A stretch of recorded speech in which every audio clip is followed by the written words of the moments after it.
قبل حوالي شهر من اليوم يا جماعة الخير نزلنا قصة عن رجل صارت معه أحداث مرعبة في الغابة. كان في شخص ما كانت واضحة ملامحه ولا شكله إلا مظهره من بعيد، ولي أول ما رجعت الفيديو للخلف وشفته واقف ورا الشلال مباشرة. فاليوم رجعنا لكم كمان يا جماعة الخير بقصة مرعبة جديدة، وما نطول في البداية خلونا نروح على طول ندخل في أحداث القصة. في يوم من الأيام قررنا أنا وزوجتي إنه نشتري قطعة من الأرض علشان نبني فيها بيت كبير نسكن فيها أنا وهي. وقعت عيني على مكان في منطقة الأحساء، وهي منطقة حيوية جدا حتى إنها قريبة من المدينة. ولما اشترينا هذه الأرض وبدينا في بناء البيت صارت تجيني كل ليلة كوابيس كثيرة، واللي تكون عبارة عن اختناق في المنام وما شبه ذلك. وما فكرت بالأمر بل قلت لنفسي إنه هذا من كثرة الإجهاد اليومي. وفعلا تم بناء البيت الجديد، وكان عبارة عن فيلا تشبه القصر، وكنا أنا وأسرتي سعداء جدا بهذا البيت. وبدأت أجهز فيه الفرش وأمليه من الأساس المختلف حتى اكتمل البيت بالكامل، ونقلنا أنا وأسرتي للبيت.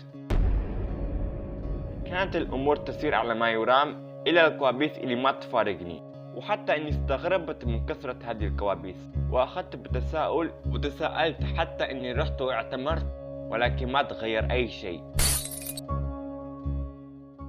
وبعد فترة مو جدا بعيدة بدينا أنا وزوجتي وكل الموجودين معنا في البيت نسمع أصوات صراخ أو أحد جالس يمشي بين الغرف في الليل، أو إننا نسمع أصوات الأطباق بالمطبخ. ولكن بالأول ما كان في أحد فينا يعطي أهمية لتلك الأصوات، بل حسبنا إنه اللي موجودين في البيت هم اللي جالسين يطلعون هذه الأصوات. الخدم عبالهم إنه إحنا اللي قاعدين نطلع هذه الأصوات، وإحنا عبالنا إنه الخدم هم اللي قاعدين يطلعون هذه الأصوات.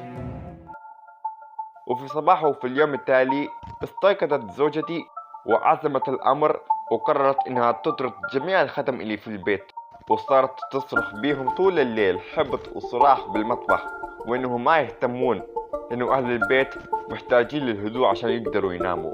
ولكن الرد الصادم إنه الخدم هم اللي جالسين يتهموننا إنه إحنا اللي جالسين نطلع هذه الأصوات.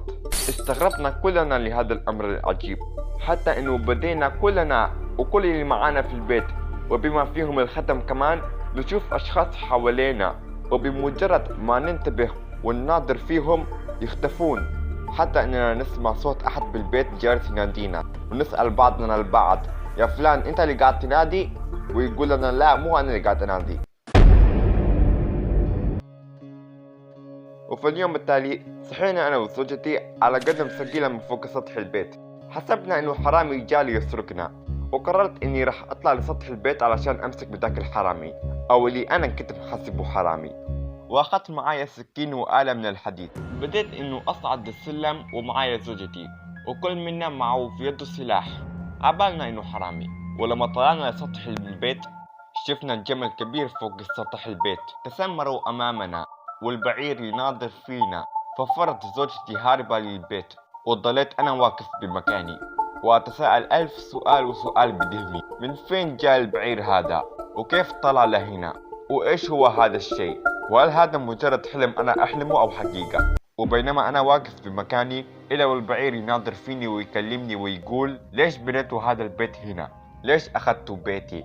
أنا اللي كنت ساكن بهذه الأرض أنا وأسرتي، وأنت أخذتها منا، وما يصلح لك إنك تسكن معانا. اترك البيت فورا والحين ولا أهلكتك أنت وأسرتك.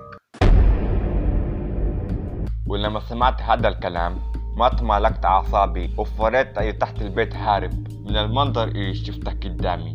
وفي اليوم التالي تركنا أنا وأسرتي البيت وعرضناه للبيع بأرخص ثمن، حتى الأساس بعناه بأرخص ثمن موجود.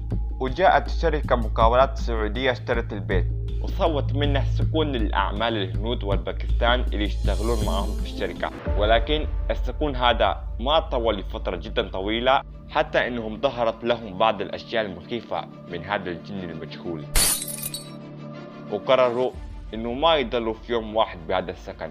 وما طولت ملكية هذه الشركة للأرض إلا وباعت الأرض لشركة استثمارية سعودية. وفعلا لما الشركة الاستثمارية صوت منها بنك استثماري بين السعودية والبريطانيا، ولحد يومنا هذا ولين اللحظة هذه هذا البنك موجود بمكان ذاك البيت القديم.